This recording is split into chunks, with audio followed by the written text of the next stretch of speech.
Welcome to today's news report on the war in Ukraine. You are listening to the account with the latest updates for day 334. Thank you for tuning in. Today we once again have a short segment on the Tanks for Ukraine situation. Otherwise, we only had some minor news, so I grouped them into the usual situation inside Ukraine, Russia and Belarus, and the international developments. Nothing noteworthy was reported out of the occupied territories, so I'm skipping that part. And to start the report, the flashpoints along the front. Svatove. Not much has changed. Ukraine continues to repel attacks on Novoselivsk, but does not advance on Kuzymivka. Kremina. In the evening report, the General Staff of Ukraine reported Russian shelling of Kremina, Dibrova and Kuzmine. Chervono-Popivka is contested, but Ukraine repels attacks regularly. Bakhmut. In the evening report, the General Staff of Ukraine reported Russian shelling of Klishchivka and Kodyumivka. The Russian advance north of Bakhmut seems to have slowed down significantly. In the south, Russia continues to try and bypass Ukrainian fortifications without success. Zaporizhia front. In the evening report, the General Staff of Ukraine reported on the failed Russian offensive on Malish-Cherbaky. So far, no evidence of any success claimed by Russia has been shared online. To start the news segment, a look at the latest updates regarding the Tanks for Ukraine topic. According to President Zelenskyy, 10 to 50 Western tanks will not solve the issue of Russia having 1,000 tanks. He called on countries to transfer their available Leopard tanks to Ukraine and stated, "We are not attacking, we are defending ourselves. We are not interested in their land." Meanwhile, German Defense Minister Boris Pistorius said that in the near future the authorities will make a quick decision regarding the supply of Leopard 2 tanks to Ukraine. Regarding the matter of Germany's approval for the transfer of Leopard tanks to Ukraine, the Minister of Foreign Affairs of Ukraine, Dmitry Kuleba, stated that only half a step remains. "I have no doubt that Leopards will reach us. We are in the final stage," he said. Meanwhile, the Prime Minister of Poland stated that his country will officially ask Germany for permission to send its Leopard 2 tanks to Ukraine, suggesting they have so far not done so despite earlier claims. Nonetheless, the Prime Minister stated Poland would transfer the tanks as part of a smaller coalition, even without Germany's approval. As a reminder, the German Foreign Ministry said yesterday that Berlin will not object should Poland decide to send German-made Leopard 2 tanks to Ukraine. The Deputy Minister of Foreign Affairs of Poland called the statement by the German Foreign Ministry important and something new, but still remarked that Germany will find itself in a certain international isolation if it does not change its position regarding Leopard 2 tanks for Ukraine. And now for the latest news updates out of Ukraine. The defense forces of Kyiv have showed off their ongoing work to strengthen and fortify the capital of Ukraine against a possible renewed attack by Russia. During an interview with the German ARD, President Zelenskyy praised the IRIS-T anti-aircraft missile system from Germany and requested more to be sent. As a reminder, Ukrainian soldiers praised the system, saying during its first use it shot down all targets, mostly being cruise missiles. The deputy head of the main intelligence directorate of Ukraine's defense ministry, Vadim Skibitsky, commented in an interview on Russian President Vladimir Putin's orders to seize the Donetsk and Luhansk regions before March 2023. According to him, in February and March, Russia will increase its efforts to achieve the set goals. He also noted that the Russian military has begun to learn and evaluate the Ukrainian power more realistically, leading to new tactics being used. Both the Ukrainian Defense Minister Alexei Reznikov and Active Company LLC have tried to explain the reasons behind the alleged inflated prices of the food purchases for the military. According to both parties, comparing prices for a single product unit in a supermarket with the price in the contract is incorrect and manipulative. One of the reasons is because the contract also includes the replacement of delivered food products that have expired. Another reason is the ways of procuring the food. First, the military will announce what is needed, after which several proposals are reviewed. Following an independent price verification, the contracts will be approved and an internal verification of the transaction is requested. Only then, the signing will take place. A woman who helped to organize a Russian pseudo-referendum in the Belarus district of Kherson Oblast has been sentenced to 5 years in prison. This is the first sentence for organizing the pseudo-referendums in Ukraine's south. And now for a look at the latest out of Russia and Belarus. The Chief of the General Staff of Norway, Eirik Kristoffersen, stated that Russian casualty figures are approaching 180,000 killed and wounded soldiers. He did not name any sources for the number. However, US intelligence reported about 188,000 casualties just 3 days ago. Russia has reduced the number of active missile carriers in the Black Sea to 3 ships with up to 24 caliber missiles. Additionally, 2 large landing ships are currently active, as well as 6 other warships. According to Vadim Skibitsky, deputy head of Ukraine's defense intelligence, Russia is no longer able to fully equip newly conscripted soldiers. Some units wait up to 1 month to receive their equipment.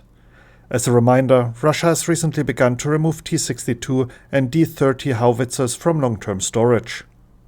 Skibitsky further stated that the Ukrainian intelligence is convinced Vladimir Putin is receiving treatment by the best Western doctors, which is the only reason he is still alive. Additionally, Skibitsky reported that Russia has up to 20% of its pre-war stockpile of high-precision missiles left.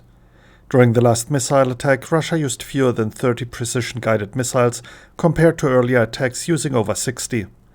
This clearly shows there is a deficit. Russia Behind Bars, a non-governmental organization and charity fund, reported that out of 50,000 recruited Russian convicts, only 10,000 remain in the service of the Wagner PMC. And to wrap up the news segment, the international developments. Estonia will donate all its 155mm howitzers to Ukraine. That is according to Estonian ambassador to Ukraine, Kyiv. As a reminder, media reported a few days ago that Estonia is preparing a new aid package, which includes dozens of 155mm FH-70 and 122mm D-30 howitzers, thousands of 155mm artillery shells, and hundreds of M2 Carl Gustaf anti-tank grenade launchers with ammunition. Despite initial disagreements between Hungary and other countries, the EU has approved 500 million euros in military aid to Ukraine. Oleksiy Reznikov, Minister of Defense of Ukraine, has announced that the next Ramstein meeting will take place in February. He noted that with each meeting he can see the growing trust between Ukraine and its Western allies. More trust means more weapons. The first Bradley infantry fighting vehicles should arrive in Ukraine in the relatively near future. A US official clarified that the time frame in question is a few weeks.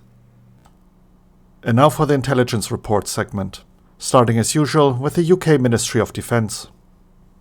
General Valery Gerasimov, Russia's Chief of the General Staff and newly appointed commander in Ukraine, has likely started his tour with a drive to improve deployed troops' day-to-day discipline. Since he took command, officers have been attempting to clamp down on non-regulation uniform, travel in civilian vehicles, the use of mobile phones, and non-standard haircuts. The measures have been met with skeptical feedback. However, some of the greatest derision has been reserved for attempts to improve the standard of troops shaving. Officials in the Donetsk People's Republic described the prioritization a farce that would hamper the process of destroying the enemy. Wagner proxy group owner Yevgeny Prigozhin criticized military leadership, suggesting that war is the time of the active and courageous and not of the clean-shaven. The Russian force continues to endure operational deadlock and heavy casualties. Gerasimov's prioritization of largely minor regulations is likely to confirm the fears of his many skeptics in Russia. Along with Defense Minister Sergei Shoigu, he is increasingly seen as out of touch and focused on presentation over substance. Moving on to the latest daily assessment by the Institute for the Study of War. The researchers noted that Yevgeny Prigozhin, head of the Wagner PMC, has begun to lose credibility in the eyes of Russian President Vladimir Putin after the many months of failed attempts to capture Bakhmut. They argued that after the Russian military suffered disastrous setbacks, Putin likely placed his trust in Prigozhin and his ally Army General Sergei Surovikin to gain new ground while breaking the will of Ukraine and its Western allies to continue the war. Putin likely decided to give Prigozhin and Surovikin a chance to show what they can do by relying on mobilized prisoners on the one hand and conducting a brutal air campaign targeting Ukrainian civilian infrastructure on the other. As the institute noted, both efforts failed. Prigozhin is unlikely to disappear from Putin's circle permanently and could possibly rise again should Gerasimov and his allies fail Putin once again. And to wrap up the segment, the evening update by the General Staff of Ukraine. The enemy continues its offensive in the Bakhmut and Avdiivka directions to capture the entire Donetsk Oblast despite suffering numerous losses. In the Kupiansk direction, the enemy conducted unsuccessful offensive actions. All enemy attacks were repulsed. In the Liman, Novopavlivka, Zaporizhia and Kherson directions, the enemy is defending. Russian occupiers continue to die ingloriously in Ukraine. During January 20th to 21st, the enemy carried out offensive actions in the Zaporizhia direction near Malish-Chabaki. According to the specified data, as a result of the combat clash with the units of the defense forces, the invaders lost more than 50 people during this period, 16 of them irretrievable. In addition, 9 units of weapons and military equipment of various types were destroyed. A tank, 6 units of BMP, and a Tiger armored car. Another 4 units were damaged. Since the beginning of January this year, the number of wounded enemy servicemen in the temporarily occupied part of the Kherson region has increased significantly. Local hospitals are full. All seriously wounded are concentrated in medical institutions of the region. Only a small number are sent to the temporarily occupied Crimea for further treatment.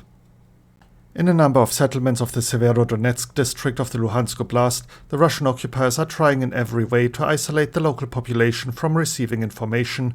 In particular, Ukrainian television and mobile communications are unavailable.